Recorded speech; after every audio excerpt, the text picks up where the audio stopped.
Être militant d'Europe aujourd'hui, c'est un engagement fort, c'est vrai. Et si je suis à Liège aujourd'hui, c'est à ce titre-là, et seulement à ce titre-là.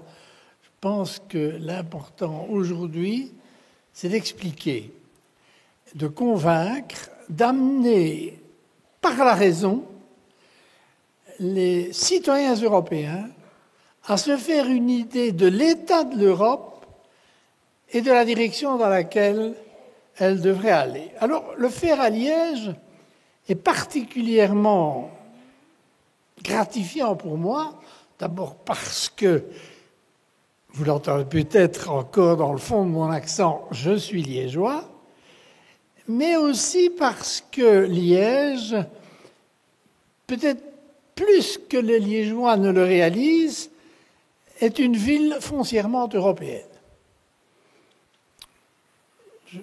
Très brièvement, c'est le berceau de Charlemagne.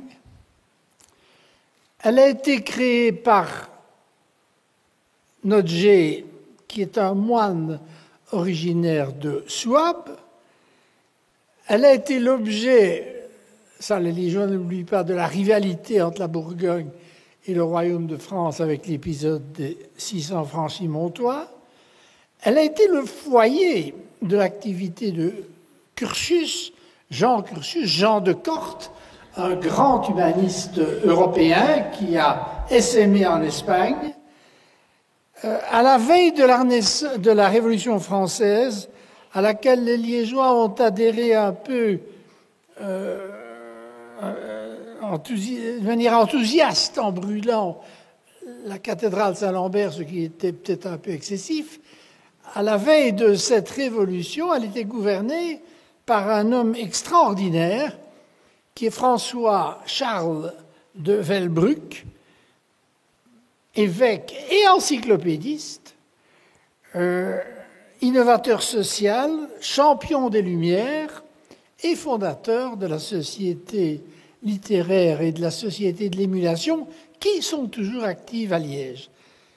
Liège, converti en bassin sidérurgique par le concours de John Cockerill, anglais, et du roi Guillaume d'Orange, hollandais, et enfin patrie de grands Européens comme Jean Rey, qui fut le deuxième président de la Commission européenne, Pierre Harmel, Fernand Deuze, que j'ai eu la chance et le privilège de connaître personnellement.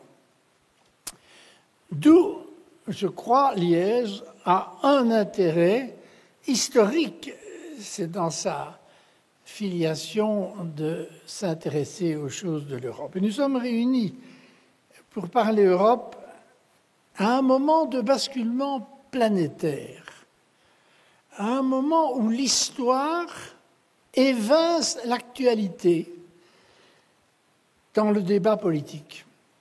Et ce basculement signe d'abord la fin de l'hégémonie occidentale sur le monde, après 200 ans, à cause essentiellement de la montée en puissance de l'Asie. Nous vivons cela maintenant, aujourd'hui. Et aussi parce que nous sommes en train de sortir difficilement de la société, de l'économie ou de la civilisation, comme on voudra, thermo-industrielle, qui est condamnée par le changement climatique. Changement climatique provoqué par la mondialisation à travers la convergence nord-sud, dont la Chine est évidemment l'acteur principal.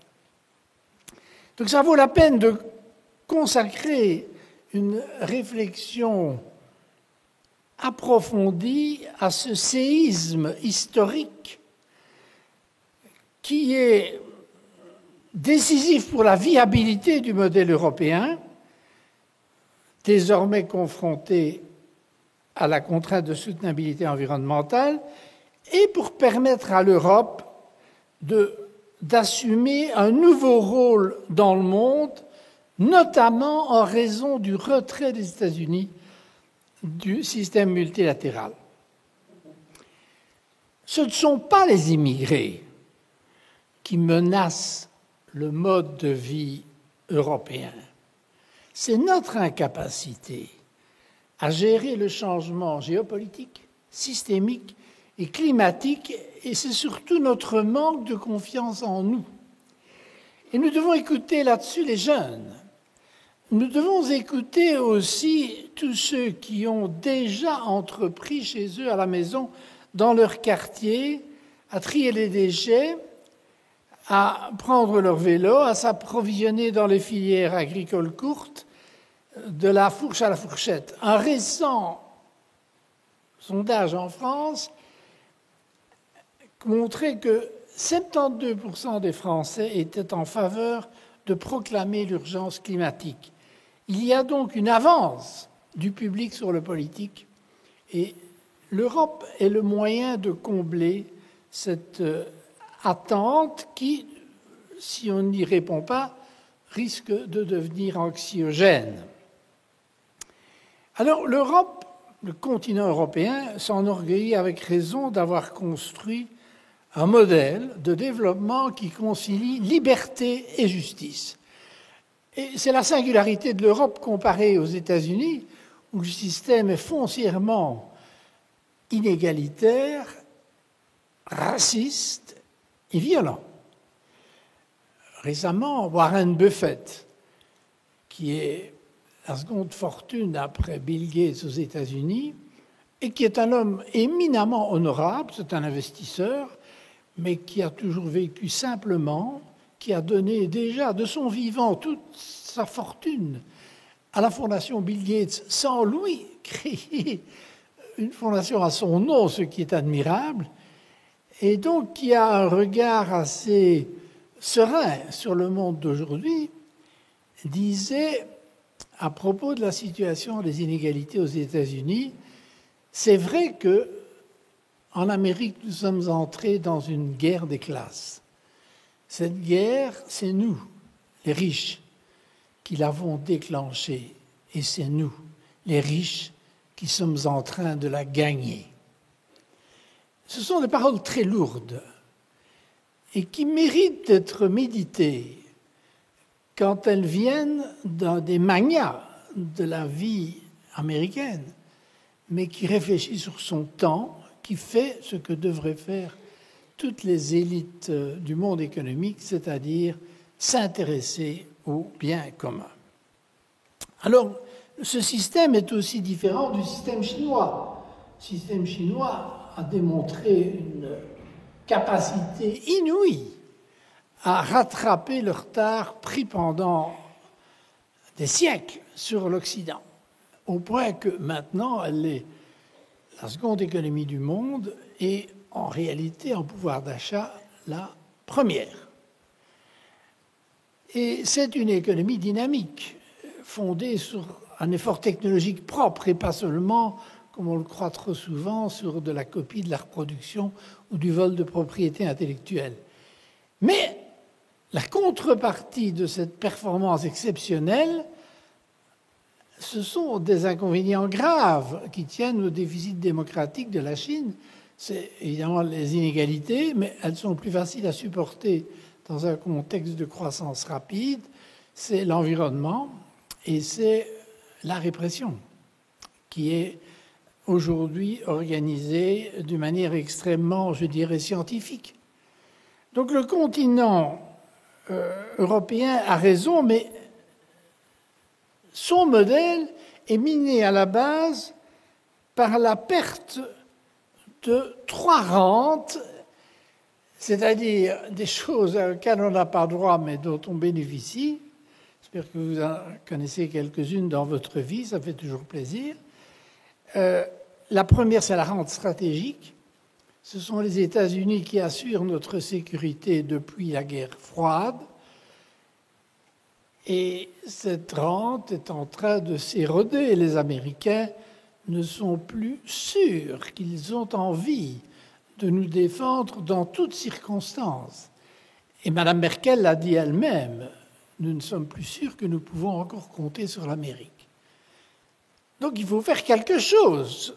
Du moment que vous perdez une rente stratégique, ça vous investit d'une responsabilité de faire le travail vous-même bien sûr. Avec les États-Unis, il n'y a pas de raison qu'on se brouille avec eux là-dessus. La deuxième chose, c'est la rente technologique. Nous n'avons pas apprécié les transferts massifs de technologie dont nous avons bénéficié après la guerre et qui ont nourri la croissance 30 glorieuse en Europe, à travers les multinationales, mais à travers aussi des programmes communs de transfert de productivité. Ce temps est révolu. Aujourd'hui, nous sommes au coude à coude avec les Américains pour faire avancer la frontière technologique, mais ils prennent de l'avance, ils dépensent 3% de leur PIB dans la recherche et nous, seulement 2%. Forcément, l'écart grandit. Et la Chine est en train de nous passer au-dessus et rattraper les États-Unis et devenir ainsi un partenaire qui, conjugué avec les États-Unis, va évincer l'Europe de cette lutte pour l'excellence technologique qui est la condition de notre modèle. Dans un continent vieillissant, il faut être les meilleurs en technologie. Troisième rente, c'est la rente environnementale. L'Europe a, en 200 ans, envoyé dans l'air du CO2 accumulé depuis des millions d'années. Nous sommes maintenant devant une rente à rembourser. Chose tout à fait nouvelle, inattendue et urgente. Plus on attendra, plus l'effort sera grand et moins les résultats seront satisfaisants. Il y a là à passer outre les résistances de type intellectuel, climato-scepticisme, mais aussi, et très légitimement, de type social. Les Gilets jaunes en France ont entrepris leur action sur la base du relèvement des taxes sur le diesel, parce que pour les gens qui n'ont que ce moyen pour se déplacer, l'alternative n'existe pas. Donc c'est une déperdition du pouvoir d'achat immédiate. Et alors l'Europe entreprend de faire face à ces défis avec un handicap qui est évidemment son manque d'unité.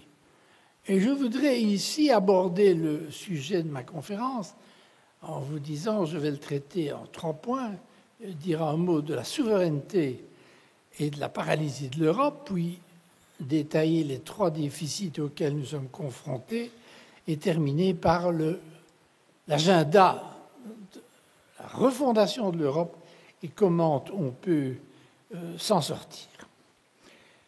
Si on considère l'Europe comme un agrégat d'États-nations, on arrive à des chiffres significatifs. Nous ne représentons que 7% de la population mondiale, tant que nous avons les Anglais, 20% du PIB mondial et fait très intéressant 50% des transferts mondiaux. Autrement dit, le continent où il y a le plus de solidarité.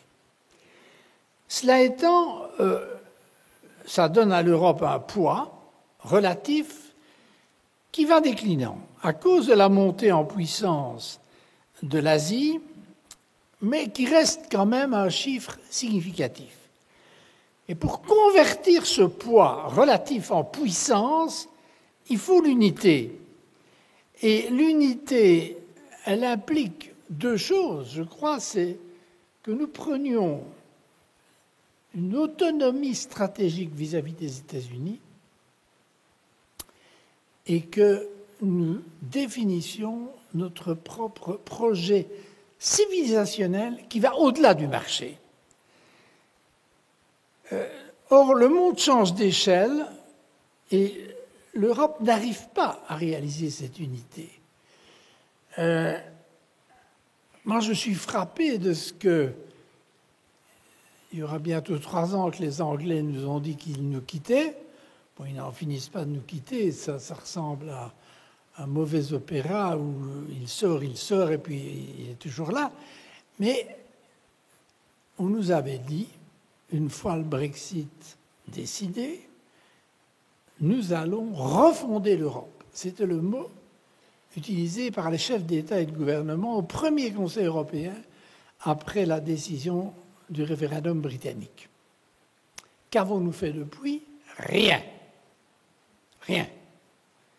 Des semblants de solutions sur certains problèmes, y compris, Dieu merci, sur le climat, mais très modeste, y compris sur la défense avec la PESCO, mais très modeste. Mais là où ça fait mal, là où il faudrait faire quelque chose de très difficile, par exemple comme l'euro, aucun changement. L'Europe est paralysée. Ce qui veut dire que l'Europe souffre d'une déperdition de souveraineté vis-à-vis des marchés globaux d'abord, vis-à-vis des firmes globales. Ce matin, Pierre Aski, dans sa chronique sur France Inter, parlait des GAFA comme les maîtres du monde, c'est-à-dire qui arbitrent entre les États. Les États sont maintenant subordonnés à ces grandes firmes capitalistes, mais en fait, il n'y a aucune raison que cet arbitrage joue dans ce sens. L'Europe a suffisamment de poids et de capacité pour leur imposer des normes, pour leur imposer des règles, pour leur imposer de payer leurs impôts. C'est une question de volonté, mais si on s'y prend à 27, on n'y arrivera pas. C'est ensemble qu'on peut y arriver. Déperdition, évidemment, vis-à-vis des grands partenaires, aussi bien nos alliés, les États américains, que nos rivaux systémiques, qui sont en tous les cas la Chine et peut-être la Russie, on en reparlera. Mais la question n'est plus aujourd'hui, quand on parle de souveraineté, de transférer de la souveraineté des États vers l'Europe. Ce n'est plus la question. Les États n'ont plus rien à transférer. Ils ont perdu cette souveraineté. Mais néanmoins, ils ne veulent pas transférer l'instrument juridique à l'Europe. Donc, on est ici dans une perte sèche qui donne à l'Europe une place de plus en plus incertaine dans le monde si nous ne réalisons pas. Alors, je voudrais dire un mot de ce concept de souveraineté pour que nous soyons bien au clair. Qu'est-ce que c'est la souveraineté aujourd'hui? Mais c'est d'abord le degré de maîtrise de son propre modèle de développement. C'est-à-dire comment on organise notre société. Est-ce que nous sommes un pays, des pays très inégalitaires? Est-ce que nous respectons la nature? Est-ce que nous sommes orientés vers une série de valeurs qui nous garantissent une certaine cohésion dans notre environnement? Est-ce que notre rapport au monde est un rapport de domination et de confrontation ou un rapport de paix et de coopération? Tout ça, c'est notre modèle de développement. Et puis, ayant la maîtrise de ce modèle, nous devons le défendre par rapport au monde. Et je dirais plus loin, sans verser dans l'eurocentrisme, qui n'est pas du tout ma tendance, mais nous pouvons faire rayonner ce modèle dans le monde. Nous pouvons être une référence. Le monde est à la recherche de références. Et donc, si l'Europe arrive à démontrer qu'on peut concilier justice et liberté et contraintes environnementales, l'Europe rend un service au monde, il faut qu'elle soit en mesure de le faire valoir. Et pour ça, il y a deux outils qui sont importants. Un, c'est le pilier monétaire, parce que le pilier monétaire, la monnaie, finalement, résume tout ce que je viens de dire sur le modèle de développement. L'expression extérieure d'un modèle de développement, c'est la monnaie. Si vous avez un bon modèle de développement, vous avez une monnaie forte, sinon vous avez une monnaie faible. Donc tout se joue dans l'économie réelle et dans la société. Mais la monnaie est très importante. L'autre arme régalienne, c'est-à-dire qui appartient à l'État, dont l'Europe a besoin, c'est le pilier stratégique, c'est-à-dire passer de ce qui a été longtemps l'ambition de l'Europe, qui est d'être ce qu'on appelle un soft power, un pouvoir doux, une puissance civile, a un hard power, c'est-à-dire avoir aussi une capacité stratégique. Il ne s'agit pas de rivaliser avec les États-Unis, la Russie, la Chine, ce n'est pas du tout la question. Mais c'est d'avoir assez de capacités stratégiques propres pour être autonome. Sans quoi vous ne défendez pas votre modèle. Vous finirez par prendre le modèle des autres. Récemment, je relisais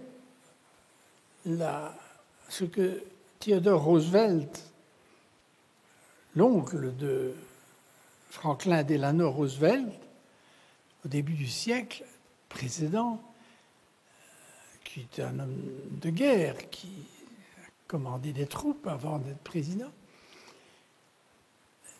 avait pour habitude de dire « il faut parler doucement avec un gros bâton ». Et un de mes amis, Giles Merritt, qui est le président de Friends of Europe, disait récemment « et l'Europe, elle parle fort avec une brindille ». Je crois que c'est là une chose qu'il faut changer. Maintenant, qu'est-ce que c'est que cette souveraineté? Comment peut-on la définir? Je dirais, d'abord, le concept de souveraineté, elle est plurielle. Pas une souveraineté, il y en a plusieurs. Elle est stratégique, on vient d'en parler. C'est la dépendance pour sa sécurité d'une puissance extérieure. À ce moment-là, on n'a pas de souveraineté. La technologie, c'est clair que pour le moment, je reviens à la réflexion de Pieraski, les GAFA, maîtres du monde, mais on peut l'ajouter dans beaucoup d'autres secteurs que celui du numérique. La souveraineté monétaire, il suffit pas d'avoir une monnaie pour être souverain.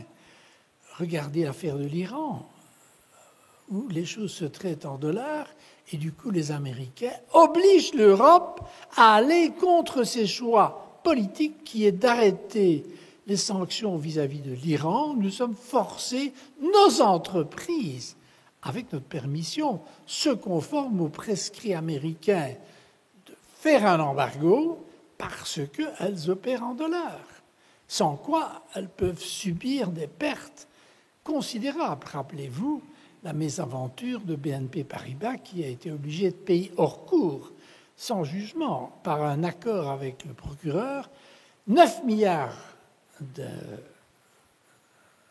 d'amende parce qu'elle avait utilisé le dollar dans des rapports avec le Soudan, qui était sous embargo américain. C'est ça, la souveraineté monétaire. La souveraineté fiscale, n'en parlons pas.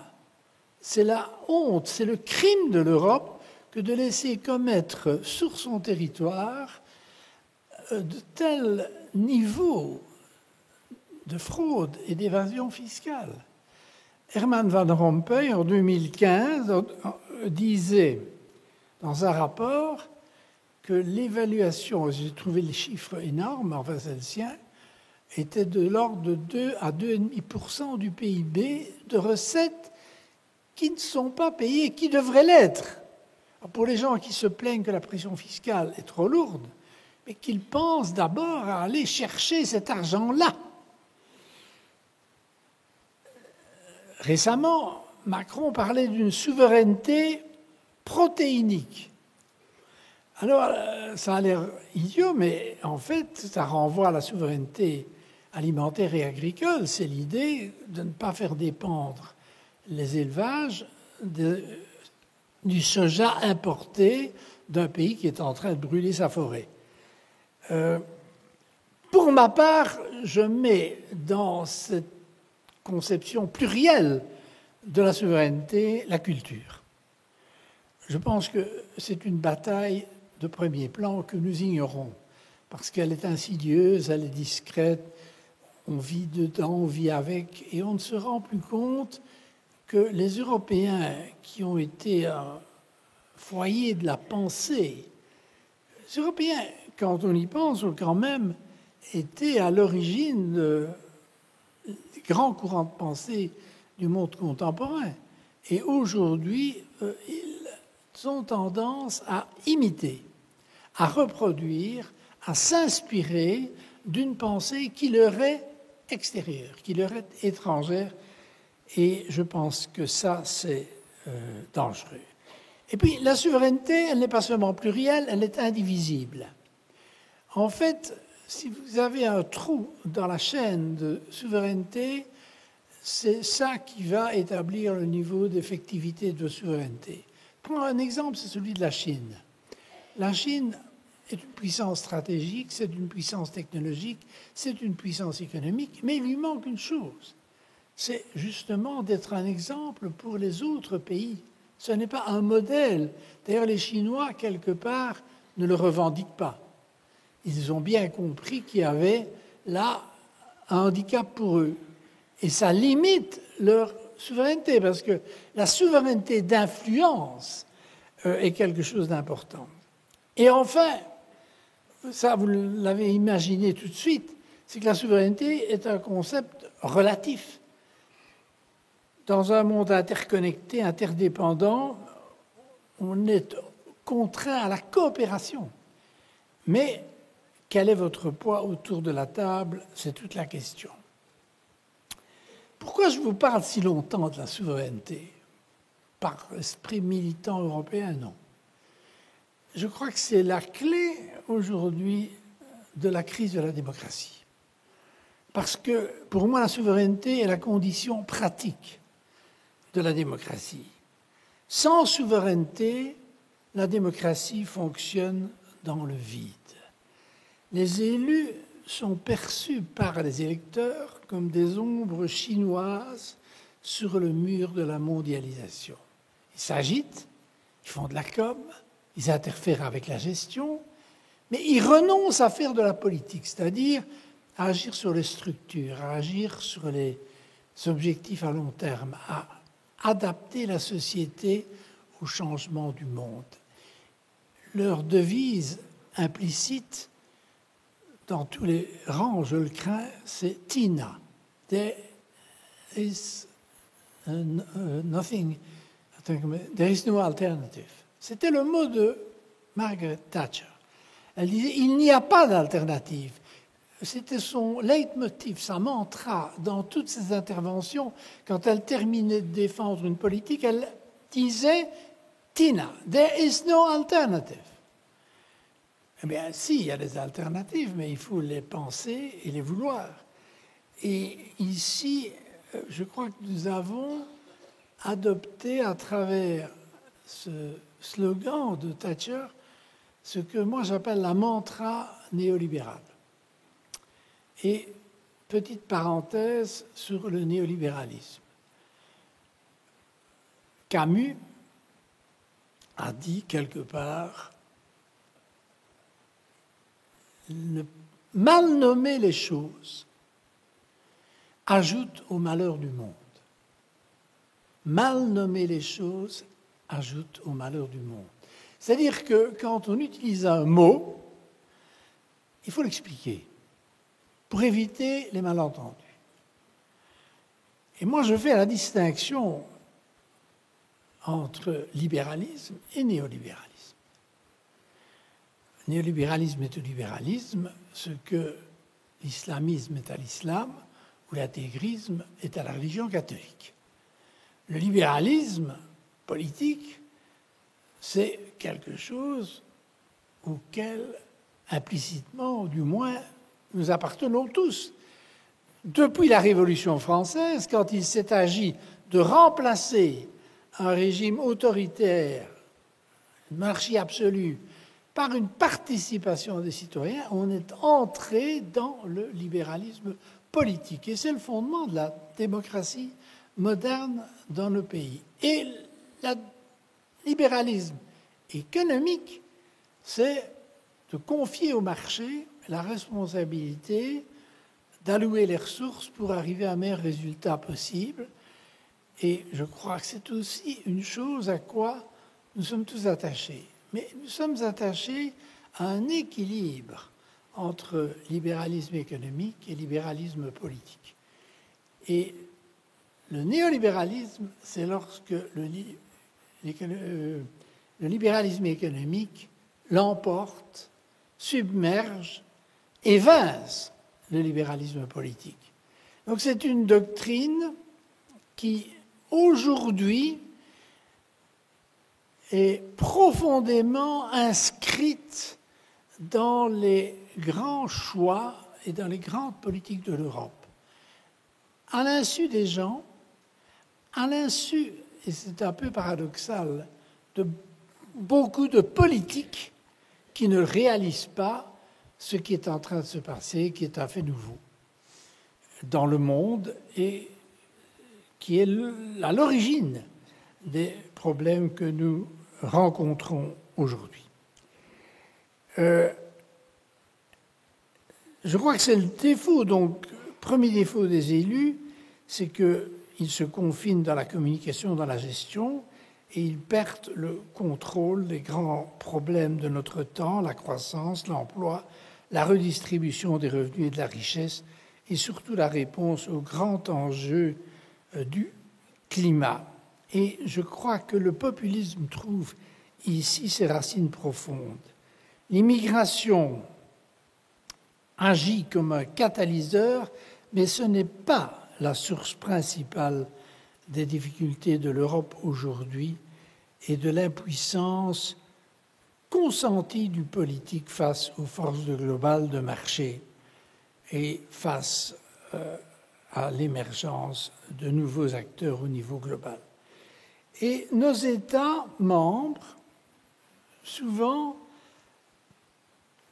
n'ayant plus les outils pour interférer avec ces grandes compagnies multinationales ou avec ces États en émergence, continuent à valoriser l'Europe parce qu'elle leur sert en quelque sorte de rehausseur pour apparaître plus importants qu'ils ne sont, mais ils ne l'exploitent pas comme un outil pour changer les choses. Ça, je crois que c'est, en résumé, ce qu'on peut dire de la souveraineté aujourd'hui. Quels sont, aujourd'hui, les facteurs qui, en fait, empêchent l'Europe d'accéder à cette souveraineté? Je vais en regarder de près deux. Un, c'est d'abord, en fait, je dirais anthropologique, historique, assez fondamental. Et puis l'autre, c'est les problèmes de l'organisation actuelle de l'Europe. L'unité n'est pas naturelle à l'Europe, elle ne va pas de soi. Quelque part, elle est contre nature dans la psychologie des Européens parce que, d'abord, elle n'est pas inscrite dans la géographie de l'Europe. La géographie de l'Europe a une particularité assez exceptionnelle qui a été très bien mise en œuvre dans l'excellent ouvrage de Eric Jones qui s'appelle Le miracle européen. L'Europe a une géographie très avantageuse, pas de tremblement de terre, pas de cyclone, une dispersion des terres arables un peu partout, de grandes facilités de communication par terre. Hannibal traversait les Alpes avec des éléphants, quand même qu'il y a des passages que vous n'imaginez pas dans les Rocheuses, dans les Andes ou dans l'Himalaya. L'Europe a des fleuves. Liège en est un des meilleurs exemples, des cours d'eau navigables. L'Europe bénéficie d'un rivage extraordinairement échancré qui permet la navigation routière. Donc l'Europe, au départ, a cette caractéristique physique très spéciale d'avoir des terres dispersées et des moyens de communication entre elles, ce qui va favoriser l'implantation de petites communautés humaines qui vont parfois s'agréger, mais le plus souvent se développer dans une certaine autonomie et avoir entre elles des échanges, faire preuve d'émulation et parfois, évidemment, céder à la rivalité. L'histoire s'est conformée à ce cadre géographique et quand on regarde l'histoire de l'Europe, on est frappé de la permanence de ces petites et moyennes communautés et du temps qu'il a fallu pour constituer des ensembles un peu plus vastes. Je vais laisser de côté la question des empires parce qu'il y a eu des empires en Europe, il y a eu Charlemagne, il y a eu Napoléon, il y a eu Hitler. Ces empires n'ont jamais tenu. Donc restons dans le trend majeur. Vous avez des communautés, les unes se rassemblent et forment un État, mais quels sont les États qui aujourd'hui persistent avec une certaine dimension? Vous n'en avez que deux. C'est la Grande-Bretagne, en partie parce que c'est une île, et vous avez la France. Les deux ont 1000 ans. Après sont venus d'autres pays. Il y en a qui sont venus, je pense à la Pologne, et qui ont disparu. L'Espagne est venue avec la libération du joug musulman pour la moitié de l'Espagne. L'Italie n'a jamais réussi son unité avant 1870 et cette unité est restée formelle. Elle n'est toujours pas achevée aujourd'hui. Et l'Allemagne est le grand mystère. L'Allemagne, cette force de culture, cette force de développement économique, ne s'est unifiée que très tard, et chaque fois, il faut bien le dire, pour aller à la catastrophe. Ça, c'est l'Europe de l'histoire que nous connaissons, et cette Europe, donc, essentiellement diverse, multiple, en échange, en émulation, en rivalité, va tirer de cette diversité son succès dans le monde. Elle va s'imposer au monde par ces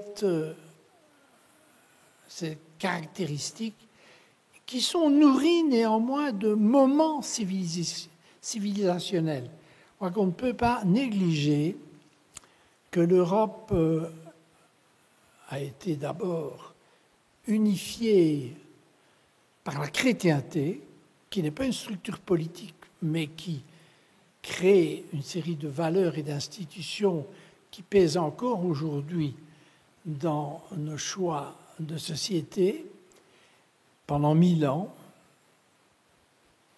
Je me souviens d'un livre admirable que j'ai lu jadis, de Lucien Febvre, grand historien de l'école des Annales en France, auteur marxiste, qui enseigne l'histoire de l'Europe en 1945 au Collège de France, dans un style absolument inimitable, lyrique, superbe, une langue magnifique, et qui à un moment donné s'écrit « La chrétienté, c'est l'Europe ». Voulant dire par là, ce qui s'est constitué après la chute de l'Empire romain, en fait, c'est la matrice fondatrice de l'Europe. Mais ça, c'est un moment long d'unité civilisationnelle, pas politique. Puis après, vous avez la Renaissance,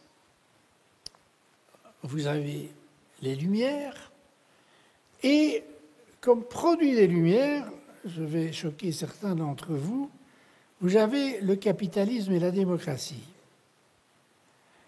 Le capitalisme et la démocratie sont les deux outils de la modernité du monde et ils ont été inventés par les Européens.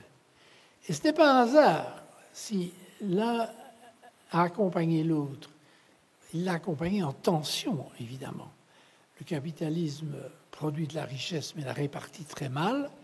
Et la démocratie qui a ses balbutiements, qui est une démocratie bourgeoise, oligarchique, va devenir de plus en plus, notamment à la faveur des luttes ouvrières, une démocratie véritable. Et les guerres vont pousser plus loin les choses, puisque la première aboutira au suffrage universel et la seconde au suffrage universel des femmes.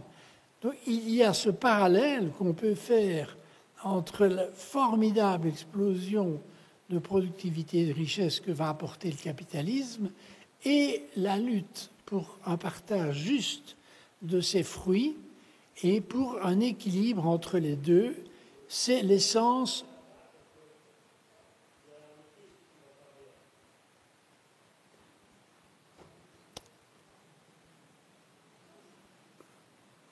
J'espère que ce n'est pas ce que je viens de dire.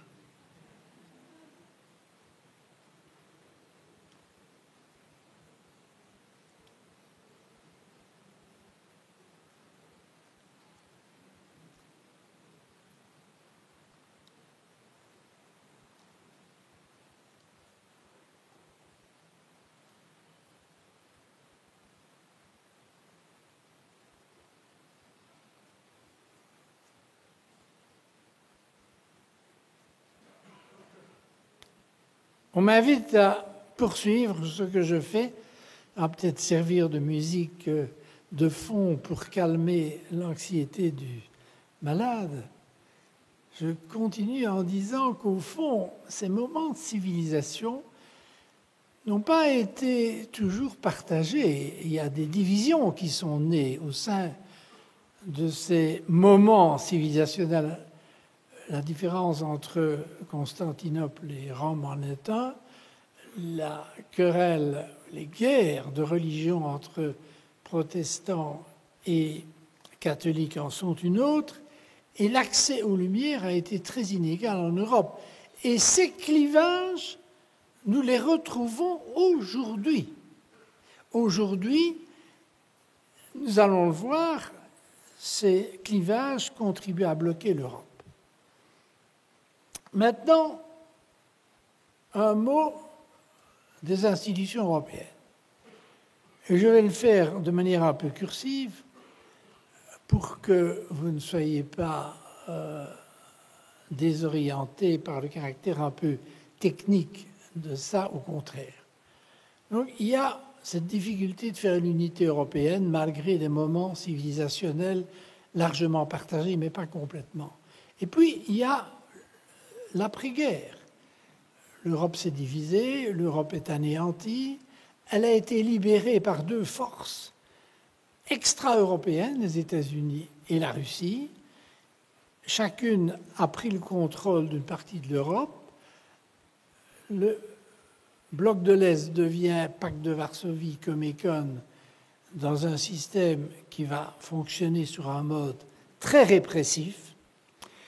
Et du côté occidental, on aura la chance d'entrer dans un système que les Américains ont conçu dès 1944 à la conférence de Bretton Woods pour faire, pour l'ensemble du monde libre, un système de relations internationales où on aura la liberté du commerce avec, à l'époque, on pense à une organisation internationale du commerce qui deviendra le GATT, qui est devenu depuis 1995, l'OMC.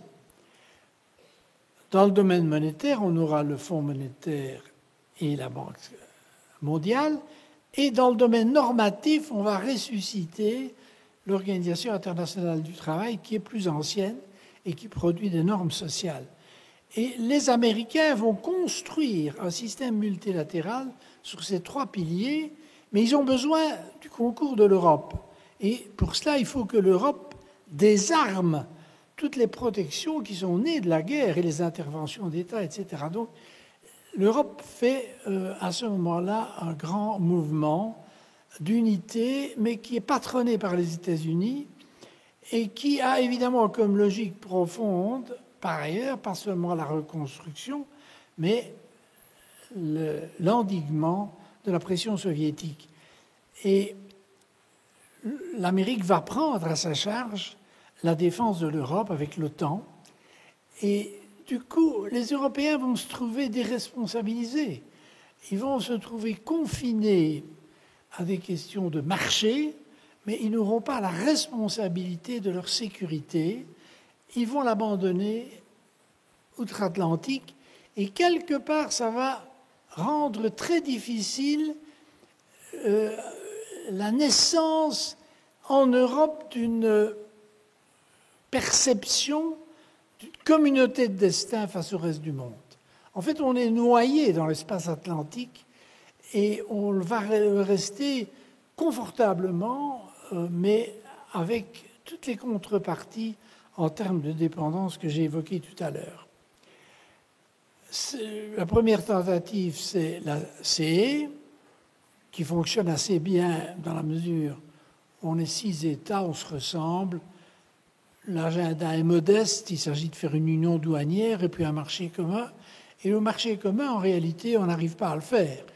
On est bloqué par la crise pétrolière de 73, puis la deuxième, 79, et à ce moment-là, l'Europe entre dans une phase d'endormissement qu'on a appelée une phase d'eurosclérose. Et ce qui sort l'Europe de cette phase, c'est Jacques Delors, avec son idée de marché unique, qui est évidemment une idée très séduisante, puisqu'elle permet la libre circulation et l'abandon des frontières internes. Ce qu'on ne voit pas, ce qu'on ne dit pas, c'est que Jacques Delors, pour réaliser ce grand bond en avant, passer de l'union douanière à un marché unique, va devoir transiger avec Mme Thatcher, qui va dire on fait un marché unique à mes conditions. C'est-à-dire, nous n'avons pas de politique industrielle, ça c'est quelque chose d'interventionniste dont on ne veut plus, alors qu'aujourd'hui, les États-Unis et la Chine sont les champions de la politique industrielle. Mais l'Europe n'en aura pas, mais les États membres non plus. Ils sont interdits d'en avoir parce que ça gêne la libre circulation. Donc, première exigence de Thatcher. Et la deuxième exigence de Thatcher, c'est qu'on n'essaie pas d'harmoniser les régimes sociaux et fiscaux. On reste dans le cadre du traité antérieur qui impose l'unanimité, le veto. Et donc, quelque part, en organisant d'une part la libre circulation et d'autre part en refusant d'envisager une harmonisation, on met les systèmes de répartition de la richesse à travers l'impôt et à travers l'État-providence en difficulté et avec le risque que nous vivons aujourd'hui de dérive vers le bas. Ça, c'est l'héritage Thatcher. J'ajoute, et c'est une chose qu'on ne voit pas assez, que 5 secteurs vont sortir du marché commun, ou plutôt ne jamais y entrer. L'énergie, les télécoms, le numérique, les industries de défense, les services financiers. Donc, quasiment, plus de, pas combien exactement, enfin, près de 70 ans après la création du marché commun, ces 5 secteurs restent dominés par des problématiques nationales. Ce sont les secteurs stratégiques pour l'avenir. Nous n'arrivons pas à faire une unité dans ces secteurs et à compléter ça par une politique industrielle qui nous permettrait de faire un rattrapage vis-à-vis des États-Unis et de tenir la ligne par rapport à la Chine. Et enfin, le marché unique dit peu de choses sur les questions de défense et de politique étrangère. Il y a des rudiments, mais qui ne sont pas significatifs. Troisième étape, c'est la monnaie unique. Alors la monnaie unique, là, tout le monde crie merveille, on a un euro, c'est formidable, et c'est vrai que ça change la vie des gens. Avoir des euros, on ne demande que ça, et la plupart des gens s'en satisfont parfaitement. Donc, la monnaie comme outil de transaction, installé par un accord entre Kohl et Mitterrand à la suite de la réunification de l'Allemagne, les Allemands acceptent de mettre leur démarque dans le panier de l'euro. Mais les Allemands vont faire ça en disant « nous n'allons pas jusqu'au bout du choix d'une monnaie unique, nous nous arrêtons à l'aspect transaction. Les paiements en euros, les transferts en euros, l'euro dans la poche. » Or, la monnaie a d'autres fonctions. Et la fonction importante, c'est la politique monétaire. L'euro, aujourd'hui, n'est pas capable de soutenir une concurrence internationale de haut niveau, avec les États-Unis notamment. Pourquoi ? Parce qu'on a transféré à l'Europe la politique monétaire, la fixation des taux Et l'offre de liquidité, c'est la banque centrale indépendante qui s'en occupe. Mais en face, on n'a pas créé ce qui existe dans tous les systèmes monétaires, un budget, un impôt, une capacité d'emprunt dans la monnaie par l'instance qui produit la monnaie en question. Les Allemands n'en ont pas voulu. Ils n'ont voulu pas de planche à billets, pas d'aide aux États en difficulté, et nous en restons là. Et c'est l'euro qui convient tellement aux gens qu'ils ne voient plus qu'ils ont un euro hémiplégique, qui a une politique monétaire, qui n'a pas de politique budgétaire.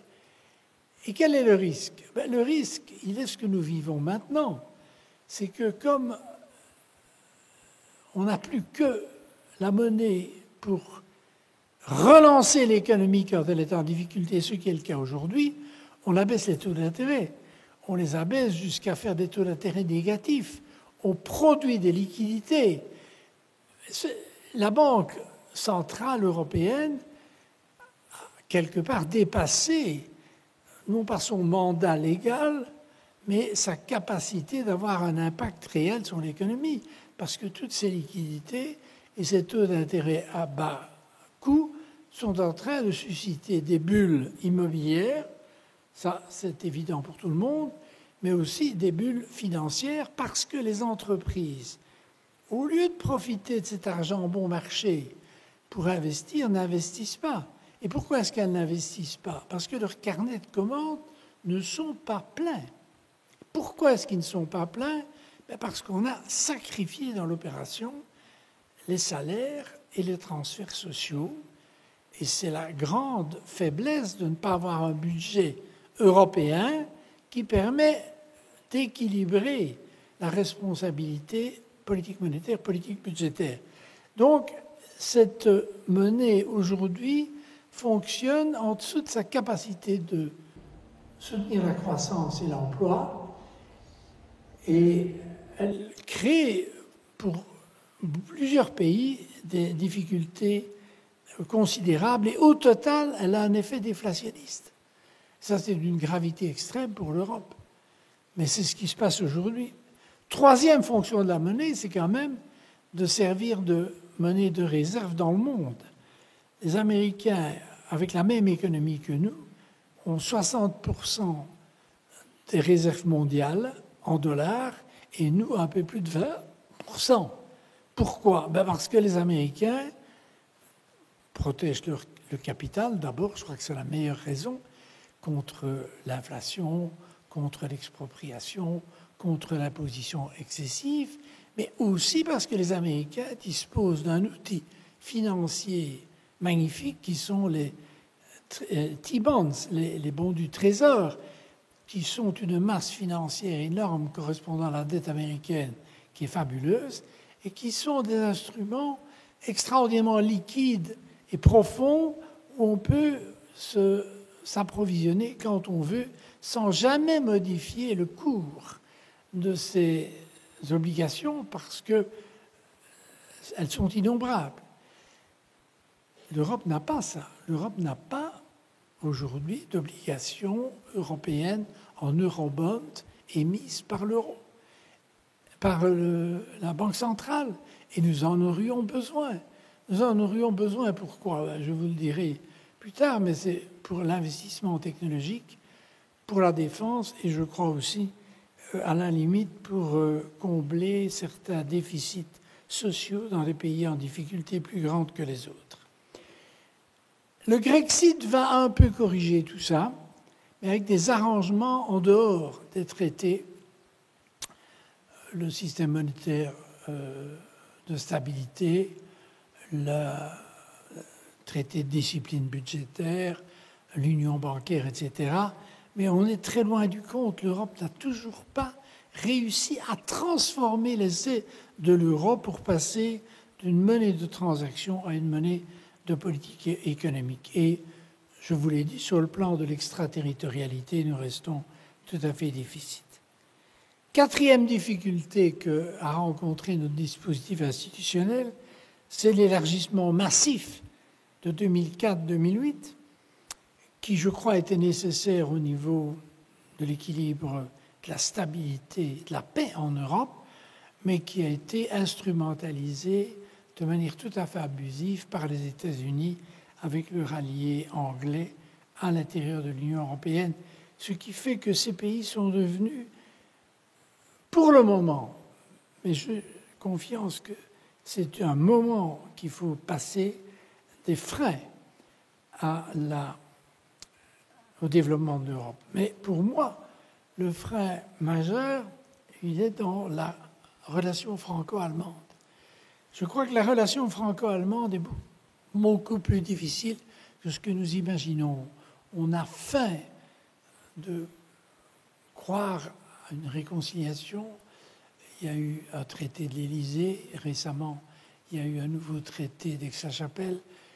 Les ministres se réunissent en conseil, les Allemands et les Français se coordonnent sur tout.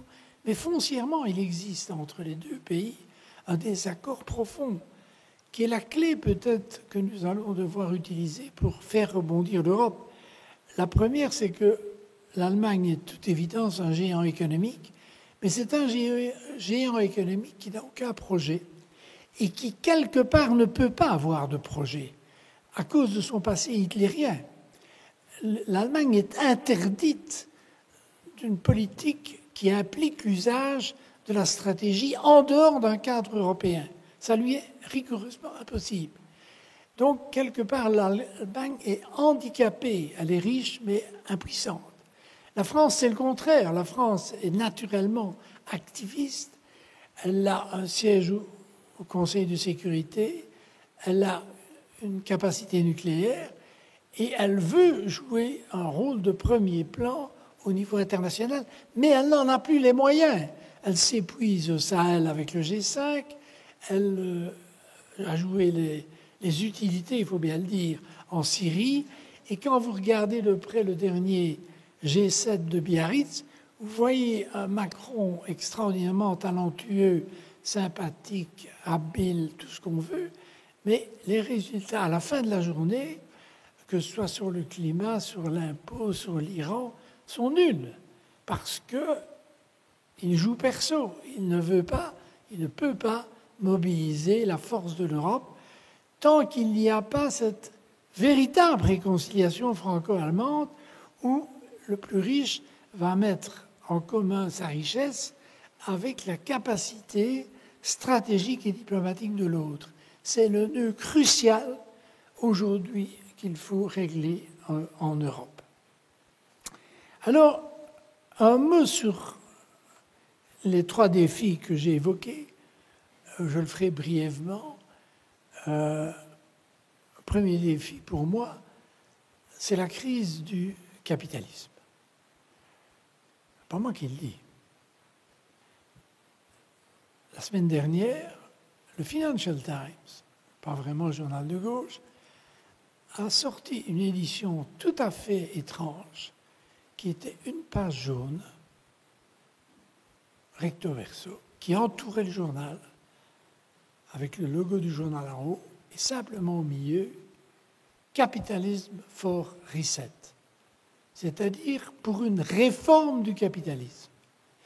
Vous lisez The Economist, c'est pareil. Vous avez maintenant une publication de la US Roundtable of Industrialists. Tous disent le capitalisme est devenu trop inégalitaire et voilà l'origine de ces difficultés actuelles. À quoi ça sert de produire s'il n'y a personne pour acheter? Donc il faut relever les salaires et il faut le faire ensemble. Sinon, on est toujours obligé de s'aligner sur celui qui le fait le moins. Maintenant, ceux qui vont plus loin dans l'analyse de la crise du capitalisme peuvent dire la véritable origine de la crise du capitalisme, c'est la concentration sans précédent depuis la fin du XIXe siècle du pouvoir économique et de la richesse dans quelques groupes financiers et surtout industriels américains qui dominent la planète. Les GAFA sont un exemple de cette puissance fabuleuse qui est réalisée quand vous n'avez plus de concurrence. Parce que la grande différence entre le capitalisme et l'économie de marché, encore une référence à Camus et au fait de bien nommer les choses, c'est que le capitalisme, en fait, est fait de grandes entreprises multinationales qui influencent les États, qui fixent les prix à des niveaux supérieurs à leurs coûts, donc ils ont des marges considérables, et puis qui évitent l'impôt. Tout le contraire des classes moyennes, des PME, des professions libérales, qui, elles, n'ont pas la capacité de fixer l'impôt ou les règles du jeu, se livrent une concurrence et donc ne peuvent pas obtenir des marges de prix qui les enrichiraient. Et enfin, les classes moyennes payent leurs impôts. Le meilleur exemple, c'était ce que disait Mme Vestager l'autre jour à Luxembourg, quand elle faisait observer que Alibaba payait au Luxembourg 9% de taxes contre 23% pour la PME luxembourgeoise. Ce chiffre dit tout, parce qu'il est à travers toute l'Europe comme ça. Et ceux qui se plaignent de ce que la charge de l'impôt est excessive doivent mettre l'accent là-dessus. C'est ça le vrai problème, c'est le pouvoir de marché combiné avec une exemption de l'impôt. Et pour nous, ça veut dire beaucoup parce que nous sommes dans une société où on avait réussi, après la guerre, à créer un pacte social de qualité. On a appelé ça l'âge du capitalisme partenarial. Patron, syndicat, État. Un effort de productivité, mais partagé, accompagné d'une politique de plein emploi, de protection sociale, un État-providence et des politiques d'égalité des chances dans l'éducation, le logement, la santé. Et au total, ce système contractuel nous a valu 30 ans de prospérité. Ce système est fini à cause de la transformation du capitalisme en capitalisme actionnarial. Autrement dit, où tout le bénéfice va à l'actionnaire. Et ce qui est curieux, c'est que dans le papier de la table ronde des industriels américains, le thème récurrent de ce papier, c'est « Nous devons passer d'une gouvernance pour les actionnaires à une gouvernance pour les partenaires ». Dans les partenaires, ils disent les travailleurs, les fournisseurs, les clients, la région. Et le débat fait rage aujourd'hui aux États-Unis parce que l'initiative vient des 181 premières entreprises américaines, mais la masse ne suit pas. Et ici, c'est le contraire. Je vois que M. Craé, le patron de l'Union wallonne des entreprises, ose avancer des idées que les grandes entreprises feraient bien de prendre à leur compte et d'imiter. Ça va dans la bonne direction. Alors, voilà où en est l'Europe aujourd'hui. Voilà de quoi elle est menacée, une crise du capitalisme qui est en train de se matérialiser. Je crois que ceux qui lisent les journaux voient bien que la crise financière est imminente.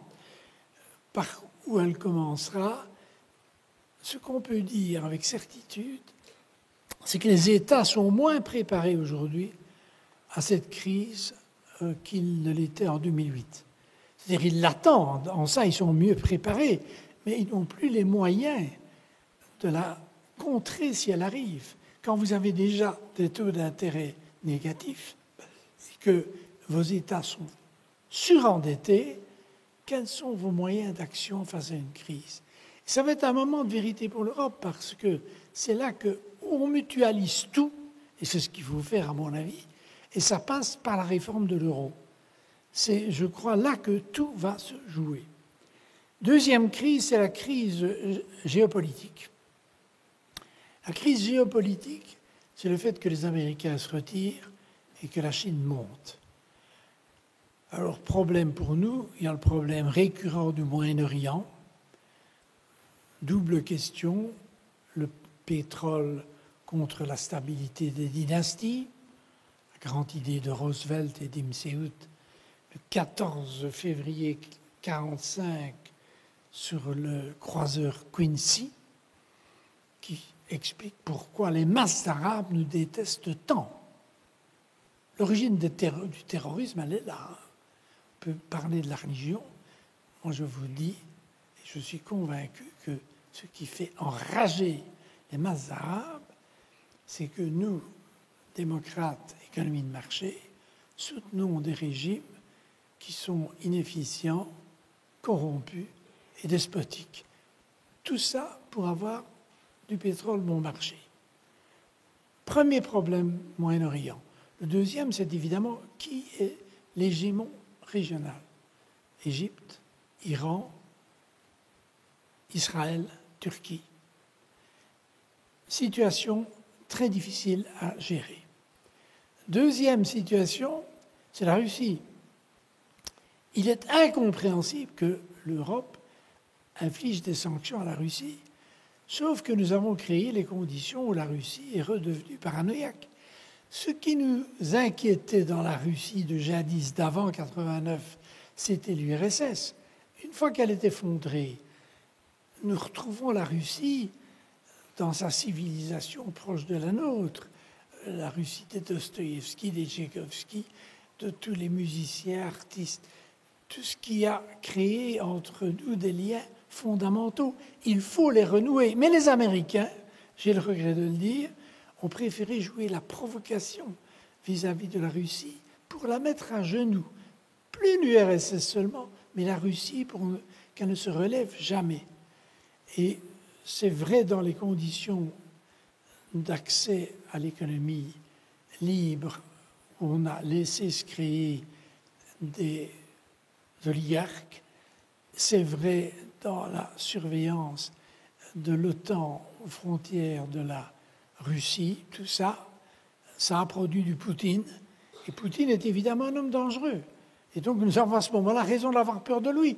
Mais on aurait pu agir à l'origine plutôt que de devoir composer avec un régime qui, logiquement, devrait conduire à une alliance. Et aujourd'hui, l'Europe est engagée dans un processus, en tous les cas les Allemands et les Français, pas l'Europe, de renégociation d'un accord avec la Russie, je crains au prix de l'Ukraine, ce qui serait criminel, qu'on ait enlevé la Crimée à l'Ukraine me paraît franchement légitime. La Crimée est russe, mais le Donbass n'est pas russe. On parle russe en Ukraine, ce ne sont pas des Russes.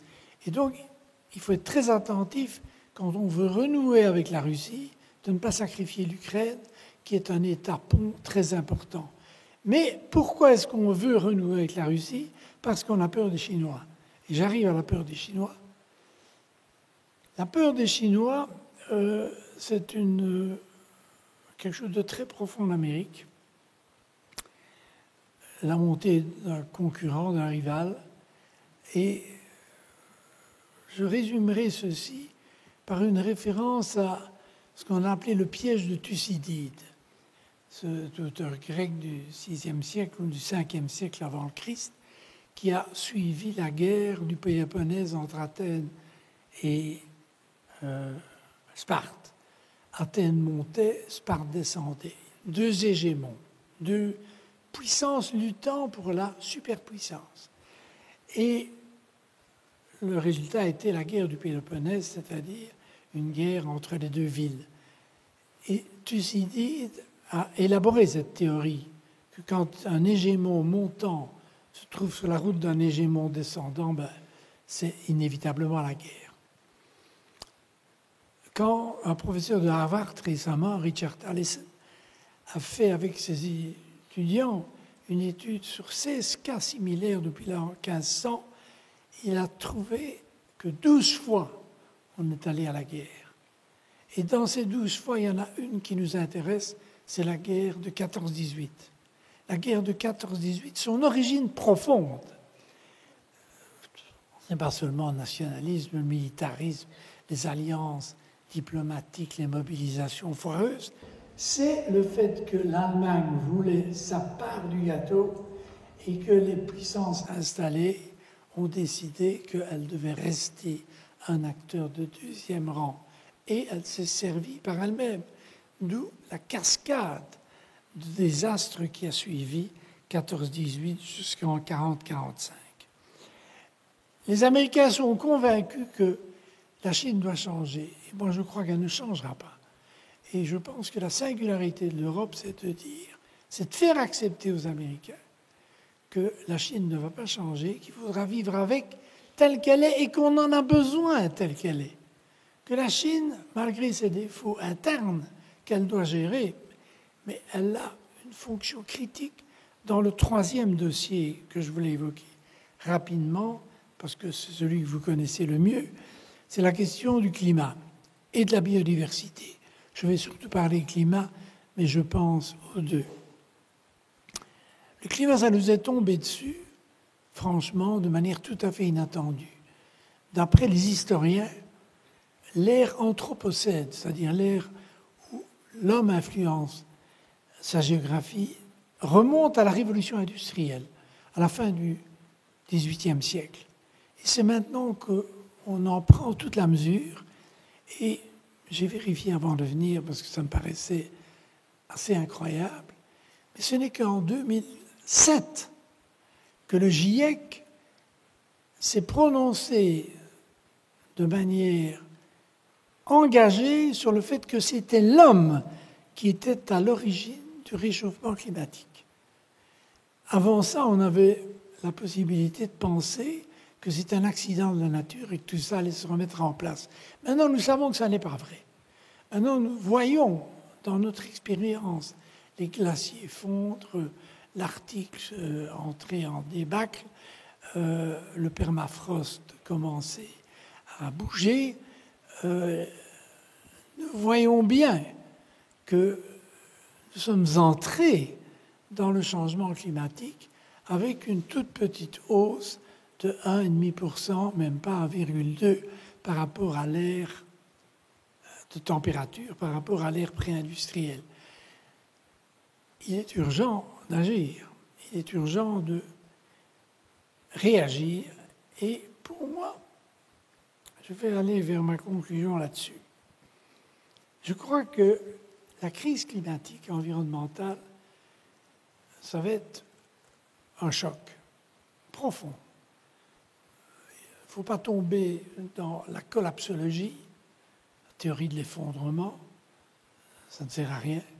Cet effet de sidération devant le malheur est très démobilisateur et dangereux. Il ne faut pas rester dans le techno-optimisme, qui est une autre manière de se mettre la tête dans le sable. Il faut affronter cette réalité ensemble. Il faut changer en utilisant le maximum de technologies, mais en acceptant aussi que nos modes de consommation, nos modes de production soient transformés. Et que nous faisions ça dans l'égalité, dans la responsabilité et dans la solidarité. Il ne faut pas qu'il y ait les gagnants du climat, ceux qui échappent à tout, qui continuent à aller au week-end à Bali avec leur jet privé, et ceux qui triment avec leur vélo sous la pluie entre Herstal et Serein. Non, je pense qu'il faut que l'Europe, sur ce dossier du climat, refasse son unité et obtienne ces éléments de souveraineté dont j'ai parlé. La monnaie, la défense et évidemment un plan pour sortir l'Europe de cette difficulté et entraîner le monde. Parce que l'Europe a une double responsabilité, celle d'organiser le changement chez elle et celle d'amener les autres partenaires, y compris l'Afrique, continent extrêmement problématique avec le cumul du réchauffement, de la démographie et du climat et des migrations. Il faut que nous soyons capables de peser dans les décisions du monde. Et je vois dans le climat, un formidable levier pour changer l'Europe et la faire avancer dans la voie de l'unité, dans la voie de la souveraineté. C'est se servir d'une crise pour en résoudre deux autres. C'est calé, c'est difficile, c'est ambitieux, mais c'est une question de survie, pas de notre espèce seulement, mais de notre civilisation. Et je voudrais terminer en disant que pour arriver à donner une souveraineté à l'Europe pour faire face à cette triple crise, il faut aussi se réaliser que nous devons changer. Nous sommes dans des sociétés où on a pris ses aises. On est dans un confort enviable à tous égards, pas toujours bien partagé, mais au total très satisfaisant, et qu'il va falloir nous retrouver des marques, je dirais des repères éthiques plus ambitieux, plus difficiles. Je crois par exemple que le matérialisme dans lequel nous sommes tombés, consumérisme des masses, accumulation par les privilégiés, est une voie qui mène à des rapports sociaux antagonistes et surtout qui appauvrit la vie des gens. Parce qu'il y a autre chose que le matériel. Il y a le rapport aux autres, et il y a le rapport à soi-même, l'accomplissement de soi. Et le deuxième problème que je crois nous devons surmonter, c'est l'individualisme. Moi, j'ai été taxé toute ma jeunesse d'individualiste, et j'étais assez fier. Mais maintenant, je vois ce que veut dire un idéalisme exacerbé, un idéalisme qui est souvent construit sur un clonage. Ce sont des individus qui se ressemblent. Ce sont des individus qui ont perdu le sens de l'histoire, le sens de la solidarité, qui ont remplacé l'échange gratuit, altruiste, par l'échange marchand, qui cherchent surtout à dominer. C'est une espèce de recherche frénétique de la compétitivité individuelle qui est dans l'air du temps et qui renvoie d'ailleurs foncièrement à cette mantra néolibérale que je voulais indiquer. Donc, je pense que cette révolution climatique, accompagnée d'un changement de notre système, d'une régulation du capitalisme de marché, je ne suis pas pour sa destruction, d'une responsabilité géopolitique plus grande à l'intérieur de l'OTAN, mais à parité politique avec les États-Unis, tout ça va demander des transformations profondes de nos valeurs et de nos modes de vie. Et je terminerai peut-être en disant que ce qui menace aujourd'hui nos sociétés, c'est que le progrès technique, qui est la règle de base, n'aboutisse chaque fois à un recul de la culture, de la civilisation. Et où vous le voyez le mieux, c'est dans les petits écrans, dans l'usage abusif qui en est fait à tous les niveaux de la société, mais évidemment qui nous inquiète surtout chez les jeunes, avec raison, parce que l'image crée l'émotion, elle ne permet pas de raisonner. Le mot permet le raisonnement. Il y a une différence radicale entre une culture fondée sur l'image et une culture fondée sur le mot, sur la raison. Et je crois que pour faire l'Europe, il faut régler cette question de l'émotion qui nourrit les identités nationales, régionales, et la question de la raison qui nourrit l'idée d'une conscience européenne qui se superpose à ces identités, qui ne les remplace pas. Ce que nous cherchons à faire, c'est un échelon de pouvoir en plus et pas du tout à étouffer ce qui existe. Et voilà, mesdames et messieurs, ce que j'ai voulu partager avec vous. Et je vous remercie de m'avoir écouté avec attention.